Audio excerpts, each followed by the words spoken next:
The so-called conservative government is falling apart, the political left are taking advantage of this situation, and real people in Britain are being hurt.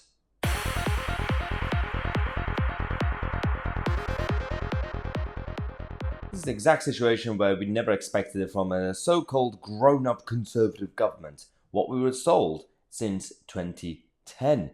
We didn't really have a situation where the political left could cause trouble because the government itself is giving them the opportunity.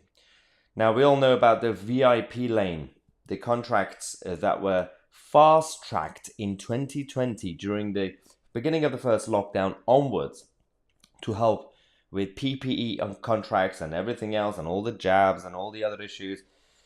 There were a lot of conflicts of interests. We had neighbors of government ministers. We had their best friends texting everybody, getting all these contracts sorted, which was abnormal. But then they sold it to us as, well, it was an emergency. We had to do it.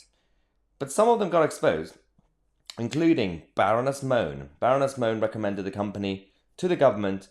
And because this got exposed in the paper and the media, and they did it because they have their own political agenda, the political left. Whether it's the mainstream media, whether it's the Labour Party, or all the other left-wing nutters, it's not that they care about people. It's not that they care about the correct process to get these contracts done. But because this case got big, now some of the wrongdoings, the government decided to react to it. The government is ultimately reactionary.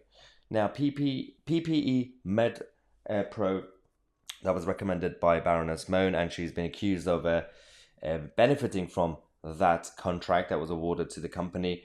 So she's been allegedly making a lot of money out of it. She denies those charges.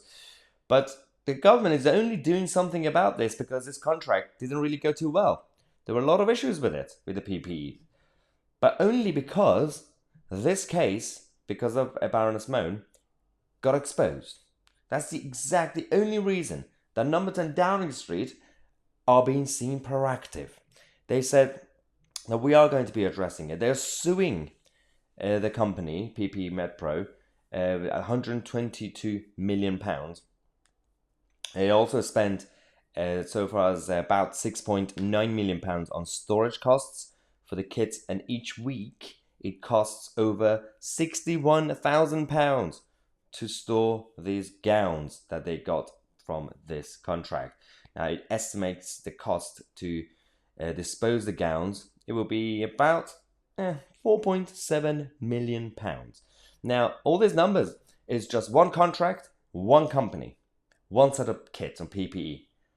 Now, we had so many other PPE contracts, but also it's not really just about what happened in the lockdown. This represents the flaw in the system. The private contracts and private contractors that negotiate with government, because governments and bureaucrats are not business people. They don't know how to negotiate. So private contractors, from defense contractors to health contractors, they can easily take advantage of the government. And we know that. But all this is damaging not only the basic aspects of free market capitalist systems, but also it's actually damaging ordinary people, the taxpayer and the electorate. And it's simply helping, giving an opportunity to the political left to take advantage to promote their own destruction. They want to bring down the whole country. And they would use these examples, say, well, see, capitalism doesn't work. Well, this isn't capitalism, isn't it? This is a state corporatism. When big government and big business go hand in hand like best friends, this is complete corruption. And the Tories are completely falling for it because they are, well, not like the idiots, because they are complicit. They're not just complacent anymore.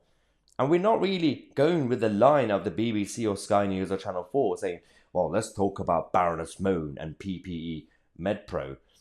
Let's focus on the accountability or lack of it. Well, they're doing it because they have their own political agenda on the left. We are attacking both sides because we care about normal people, real people up and down the country who are currently facing all these problems because of the living crisis and everything else. And we don't really have a champion in the Westminster bubble, in Westminster politics. There's no one that seems to be the current political class, the ones who are elected in the House of Commons and the ones who have naps in the House of Lords. We don't have a champion. Where are they? Who is actually speaking on behalf of people in this great country. We don't know.